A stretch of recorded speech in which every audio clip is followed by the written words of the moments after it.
વહીવટીતંત્ર દ્વારા સંવિધાન હત્યા દિવસ કાર્યક્રમનું આયોજન કરવામાં આવ્યું હતું। ઇન્દિરા ગાંધી દ્વારા 1975માં લાદવામાં આવેલી કટોકટી અને તેના કારણે થઈ રહેલા કાયદો વ્યવસ્થા, મીડિયાની અને વાણી સ્વતંત્રતાના દમનને યાદ કરતો આ કાર્યક્રમ પંડિત દીનદયાળ ઉપાધ્યાય હોલ ખાતે યોજાયો હતો। વડોદરાના મકરંદ દેસાઈની ભૂમિકા યાદ કરતા તેમના પુત્ર ધારાસભ્ય ચૈતન્ય દેસાઈનું સન્માન કરવામાં આવ્યું। કાર્યક્રમમાં સાંસદ હેમાંગ જોશી, મુખ્ય દંડક બાલકૃષ્ણ શુક્લ સહિત અનેક મહાનુભાવો હાજર રહ્યા હતા। પાલિકા અને જિલ્લા વહીવટીતંત્રના સંયુક્ત ઉપક્રમે યોજાયો સંવિધાન હત્યા દિવસ કાર્યક્રમ યોજાયો। ભારતીય લોકતંત્રના કાળા દિવસ સમાન સંવિધાન હત્યા દિવસની ઉજવણી કરાઈ।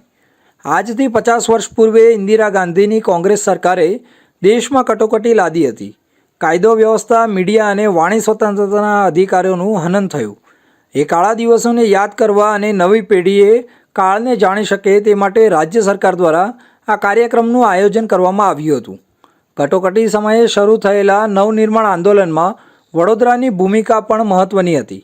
ત્યારે વડોદરાના મકરંદ દેસાઈએ વેશ પલટો કરી લંડન જઈ દેશના હાલના સમગ્ર વિશ્વ સમક્ષ મૂક્યા હતા। ત્યારે પંડિત દીનદયાળ ઉપાધ્યાય હોલ ખાતે આયોજિત કાર્યક્રમમાં મકરંદ દેસાઈના સુપુત્ર અને ધારાસભ્ય ચેતન દેસાઈનું સન્માન કરવામાં આવ્યું હતું। કાર્યક્રમમાં સાંસદ ડૉક્ટર હેમાંગી જોશી, વિધાનસભાના મુખ્ય દંડક બાલકૃષ્ણ શુક્લ, ધારાસભ્ય કેયુર રોકડિયા અને ચૈતન્ય દેસાઈ વિશેષ ઉપસ્થિત રહ્યા હતા। વડોદરાના મેયર પિંકીબેન સોની, ચેરમેન ડૉક્ટર શીતલ મિસ્ત્રી અને શાસક પક્ષના નેતા મનોજ પટેલ તેમજ દંડક શૈલેષ પાટીલ ઉપસ્થિત રહ્યા હતા। વિશ્વની અંદર આપણે કોઈ પણ વિકસિત રાષ્ટ્રને પણ લઈએ તો હંમેશા એ વિકસિત રાષ્ટ્ર ઉપર થનાર જે કોઈ પણ દુર્ભાગ્યપૂર્ણ ઘટનાઓ હોય તેઓ હંમેશા એક સ્મારક બનાવી અને એનાથી ઘણું શીખતા હોય છે। એવી જ એક ઘટના કે જે સંવિધાન હત્યા દિવસ આજથી 50 વર્ષ પહેલાં માત્ર પોતાની સત્તા બચાવવા માટે થઈ અને સંવિધાનને તોડી મરોડીને કયા પ્રકારે સમગ્ર દેશની અંદર કટોકટી લાદવામાં આવી હતી અને આ કટોકટીની અંદર સંવિધાનના મૂલ્યોને બચાવવા માટે તત્કાલીન તમામ નેતાઓ કે જેના પણ આપણે કહી શકાય કે રૂટ્સ ગુજરાતથી જ્યારે જોડાયેલા હોય એવા તમામ નેતાઓ અને એમણે સાથે મળી અને આ સંવિધાનને બચાવવા માટેના ત્યારે પ્રયાસ કર્યા। તેઓને જેલમાં પણ મૂકવામાં આવ્યા, તેમના ઉપર યાતનાઓ પણ ગુજારવામાં આવી અને હાલના આપણા વડાપ્રધાન કે જેમણે આ સંવિધાન હત્યા દિવસનું એક આ દિવસ આપ્યો છે, એમણે તત્કાલીન સમયે RSSના પ્રચારક તરીકે પણ ઘરે ઘરે પત્રિકાઓ વહેંચી અને કયા પ્રકારે લોકોને આ બાબતે માહિતગાર કરવાનું જ્યારે કાર્ય કર્યું હતું ત્યારે આજે સંવિધાનના મૂલ્યોને બચાવવા ખૂબ જ જરૂરી છે। ભારતના લોકશાહીના ઇતિહાસનો, ભારતના બંધારણનો અત્યારનો સૌથી ગોઝારો દિવસ એટલે 25મી જૂન 1975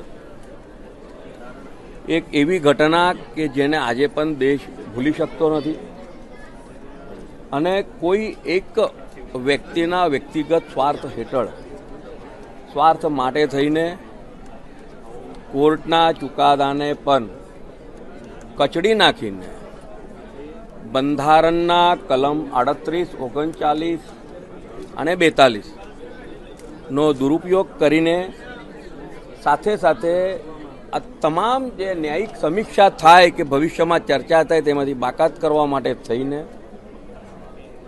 તત્કાલીન વડાપ્રધાન શ્રીમતી ઇન્દિરા ગાંધીજીએ અલ્હાબાદ કોર્ટે તેમને 6 વર્ષ માટે ચૂંટણી લડવામાંથી બાકાત કર્યા પછી પણ બંધારણના કલમ 352નો દુરુપયોગ કરીને દેશમાં જ્યારે કટોકટી લાદી ત્યારે સતત 21 મહિના સુધી લોકશાહીની હત્યા થયા બાદ લાખોની સંખ્યામાં નાગરિકો જેલમાં ગયા, તમામ રાજકીય પાર્ટીના બધા જ નેતાઓ જેલમાં ગયા અને લોકશાહીની ચોથી જાગીર એટલે કે મીડિયા તેના અવાજને પણ કચડી નાખવામાં આવ્યું, કારણ કે બંધારણ દ્વારા મીડિયાને પણ એક અલગ અધિકાર આપવામાં આવ્યો છે। તેના વિચારોની અભિવ્યક્તિ કરવા માટેનો અધિકાર છે, તે અધિકારને કચડી નાખીને અને જ્યારે આપણે વિશ્વમાં એવું કહેતા હોઈએ કે ભારત દેશ એ વિશ્વની સૌથી મોટી લોકશાહી છે, ત્યારે એ લોકશાહીની આવી હત્યા થાય અને તેને જ્યારે 50 વર્ષ પૂર્ણ થતા હોય ત્યારે આજે આખા દેશભરમાં આ પ્રકારના કાર્યક્રમોનું આયોજન